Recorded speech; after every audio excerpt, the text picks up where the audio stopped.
Dandadan. And with that, All right. I'll pass it over to Brian. So Dandadan picks up, moving on to another set of heroes since the severed head dribblers have been dispatched. And now we cut back to Okarun and Kinta as they are running away from what is that, a dumpster being thrown at them? I think it's a shed. So a shed is being thrown at them as they're kind of running around the school as an alien and a guy who looks kind of like Okarun in the way that he looked in his Turbo Granny. yeah, his Turbo Granny form, but instead of like using speed, like physically using his body, seems like he has like these rings that can shoot like these sonic blasts at people. These rings are something. Yeah, I'm sure they mean something. so Some type of cultural thing. yeah, I forget what it's called. We looked it up before, but as they're running, Okarun gets hit by him, and as he's kind of being flung at high speeds towards the wall, he kind of blocks the kick onto him and brings his arms back and creates a like cushion to stop himself from splatting against the wall. And he kind of he gets back on his feet and continues to run, looking for Kinta. And he says, "We can't fight them with just airbags." Yeah, no shit. Kinta's like, "Shut the hell up! This isn't time for that. Draw the enemy away." And they kind of, Okarun's kind of like wondering why, a space alien would be here.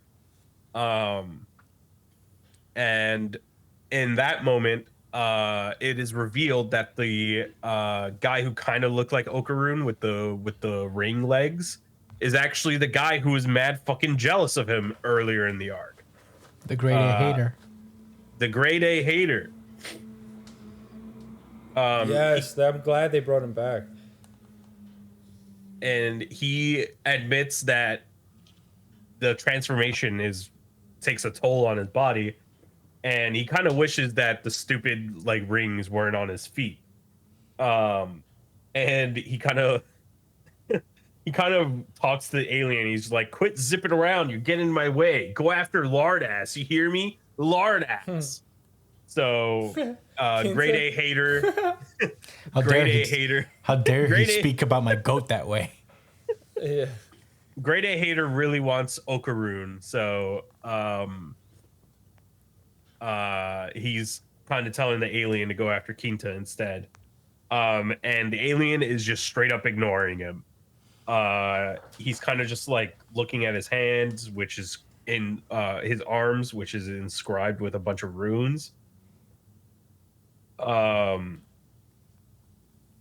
And grade A haters kind of like, "Hey, I'm trying to steal Takakura's abilities, and all I really want to do is, well, he's saying that you can go and steal his fucking abilities. I just want to kick the shit out of him." And we get a full stretch of how he looks like in his transformation form, which is actually a pretty cool, it does look pretty cool look. It's kind of like Takakura's Turbo Granny form, but instead of a half mask that covers his lower half of his face, it's like a full like monster mask over his head. And he gets those rings, and he basically like asserts his dominance, and he's just like, stay out of my fucking way. I'm gonna fuck this guy up.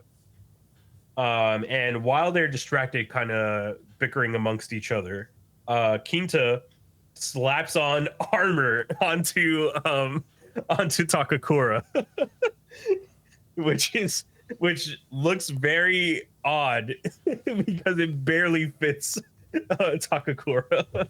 He kind of It's looks not like a even turtle in covering a his whole shell. body. He looks like the washing machine hero from My Hero Academia. Yes, I was wondering what he looked Yeah. like. He looks like Wash. And he tells Kinta tells Takakura not to touch the equipment because it took a lot of effort for Kinta to make it. And since it's like nano whatever, if Takakura were to touch it, he would accidentally manipulate it. So it would be better for him to just not touch his armor at all. Takakura explained, well, not Takakura, Kinta explains that he put veneers on the back and pile bunkers on the legs.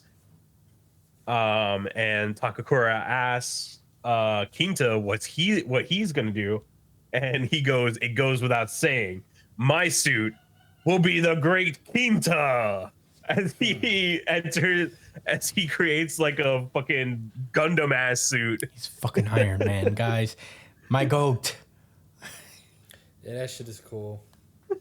Which is an extremely fleshed out suit of armor compared to Takakura's little power washing machine armor.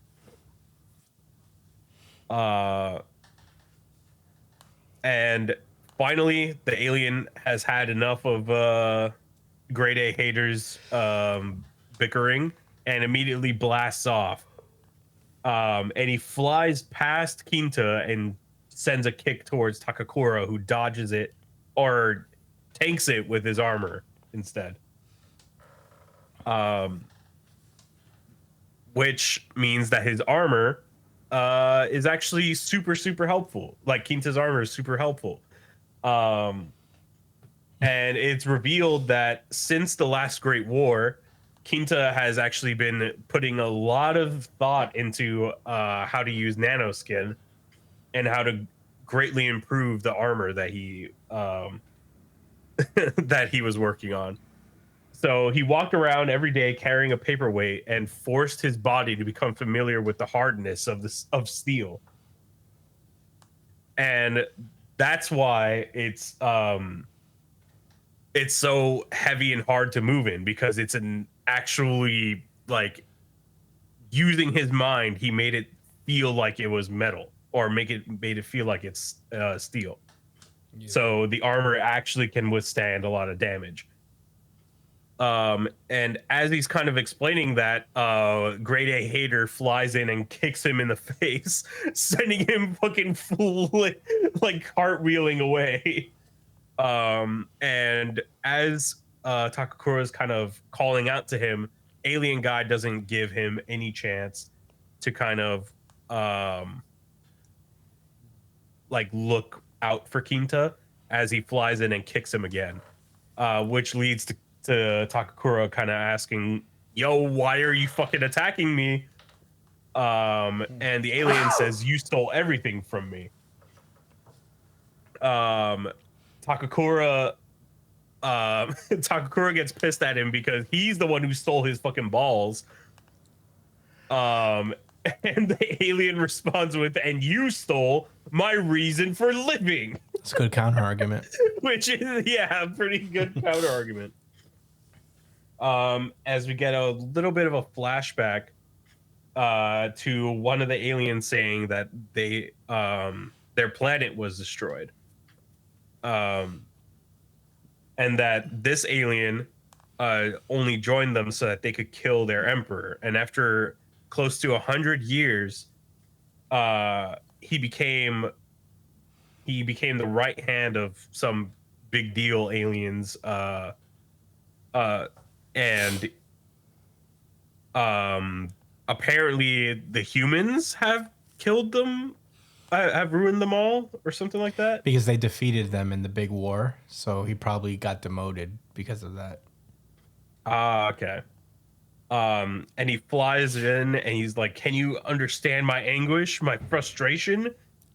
And as he kicks Okarun on the head, but it's blocked by the armor, And Okarun says, none of that means anything to me, as he kind of turns on his boosters and flings himself towards the alien in an attempt to kind of headbutt him back.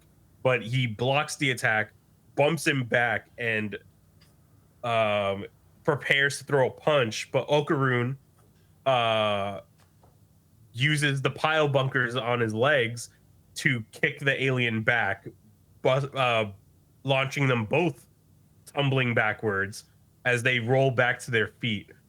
Takakura says, demands for him to stop and doesn't see him as his enemy, but the alien responds with declaring that his goal right now is to kill him and then die himself.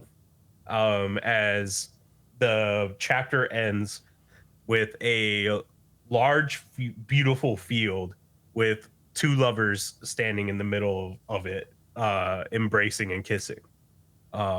And that's the end of the chapter. Josh, what are your thoughts?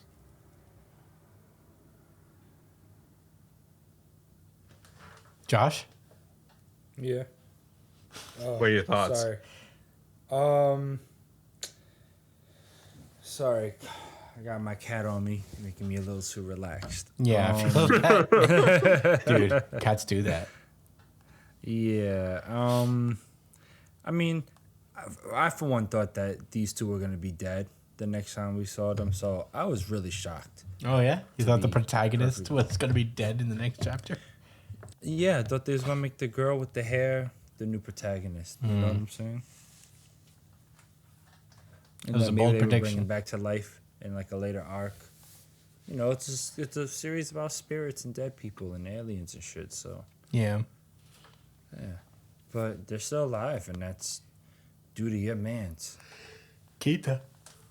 Yeah, he held it down for The them goat. for sure. I think it's interesting that they brought these aliens back, but I kind of forget what they was about. Yeah, they was basically going around colonizing planets and shit. You know, alien colonizers. All colonizers are whack. I fucks with that. But it seems like this alien has some potential to have a little backstory and maybe a little bit of join the team. I Possibly. don't know. I see I mean, it. look at that. You see that? Look. It says my goal right now is to kill you and then die myself. As that's a girl, by the way, in the robot suit. Yeah, I think so too. I think it was like the female alien that we saw and was given the power. So I'm gonna tell you what's absolutely gonna happen. All right, like without a doubt, she's gonna fall in love with Okarun. And That's a join the harem. bold prediction. No, that's actually pretty solid. I feel like that makes How sense solid do you because- guys feel about it? How solid do you not feel about it? I don't feel solid about it enough to maybe initiate. Chris, this is a harem manga. This is not a harem manga. You guys are wrong. Well, I guess we'll see in time. Well, you know, do you guys feeling brave? You're not willing to be burgundy about this? I'm Josh? willing to be burgundy about it. Wow. I'm willing to throw it on the gauntlet. 2-0 in wrong burgundy. You're not even making a fucking. You're just playing. I'm making a defense prediction here. that she will not fall in love with Okarun.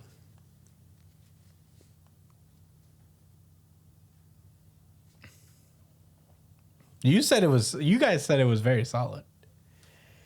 You guys said it with all the confidence in the world. Nah, I don't think it's that serious. Josh, you're a stronger man than I. I would Brian, have taken this. I would have taken this. It's okay. you can if you want, Brian. I'm not. I am not. So but you wouldn't have taken it. I don't feel that strongly about this, Okay. but I won't be surprised if it happens. That's all. All right. And you shouldn't be either, Chris. That's It all I'm won't, saying. but that's okay. Anyway, you can proceed with your thoughts. That's all I had to say. All right. This was my second favorite chapter. I thought it was really cool. The art is awesome. I love the design of this guy, the grade A hater. I think it was so cool. Yeah, they keep delivering with all of these different ghost-powered people. Yeah, he's such a good artist, you know, like even in like character design. I like this. I always like the suit guy. He reminds me of a xenomorph from like Alien. I think that's what they were really going for. The aliens from Alien. Yeah, it's a cool ass design. It also reminds me of Vanitas. Like at least the Kingdom Hearts. the black domed one. Mm-hmm. Kind of reminded me of him. But yeah, this was really cool. I'm glad that we got some kind of mini character development for Kinta in terms of battle. Him carrying around the paperweight was kind of cool. I'm excited to see where they take this further. Yeah, I just want more. I just want more development for Kinta, dude. Get me this Kinta arc already. I'm very here for it. But that's all I gotta say. The fighting is cool. I like this alien thing that's probably gonna. It probably will join the group. It won't fall in love with Okarun, I think, but she'll. Yeah, I'm excited to see her backstory and see how she plays into the story. But yeah, that's all I have to say. Brian, what did you think? The action in this chapter was so fucking good. I love the way that he like kind of drew motion. With the way that, you know, people like get up or rolled or tumbled or moved. It just felt like everything flowed in a very Jujutsu Kaisen-esque way. Where it's just like there was a lot of fluidity and expressiveness in the way that people were drawn in their poses and in the action and stuff. And it felt pretty cinematic in some ways, like the final interaction in this chapter between the alien and Okarun, where Okarun kicks him and then they just like both fly backwards and tumble into a roll back into like a standing position was pretty fucking cool. I kind of like that. And I really like the way that he draws this ring guy, the way that he jumps and stuff. It actually looks pretty fucking cool. Very similar to like, it's kind of like an Okarun mixed with Umbrella Boy kind of thing going on. Which Umbrella Boy is my favorite like design for these like supernatural people. Because of how fucking sick it was to see the way that he blasted off and flew around and stuff. Yeah, he had the most edge one, but it was very cool still. But this one is very similar to that in that way, where it's like very explosive and dynamic poses, and which still has the same kind of Okarun flair to it. But yeah, this chapter was pretty fucking cool. I really enjoyed reading it. It was a very like great, eye appealing chapter. And I actually look forward to seeing how things kind of pan out for this squad in particular, because this could be what leads Okarun to getting his powers back, because this is very similar to Turbo Granny stuff. So if he could steal like grade A haters ability somehow, then this could be his way back into the fight. Or maybe, you know, he goes down a completely different path where he doesn't need it anymore, and he could kind of handle his own. But yeah, this Dandadan has some options coming up. I'm excited to see it. What if Okarun gets alien powers instead of spirit powers? That would be surprising. I don't know which ones he'd get. That would be sick. But yeah, those are my thoughts. Yeah, pretty sick. Well, I just noticed this guy's got thighs like a motherfucker. The grade A hater, if you see like the drawing. These are Saquon Yes. Barkley's thighs, I imagine. Super Bowl thighs. Yeah.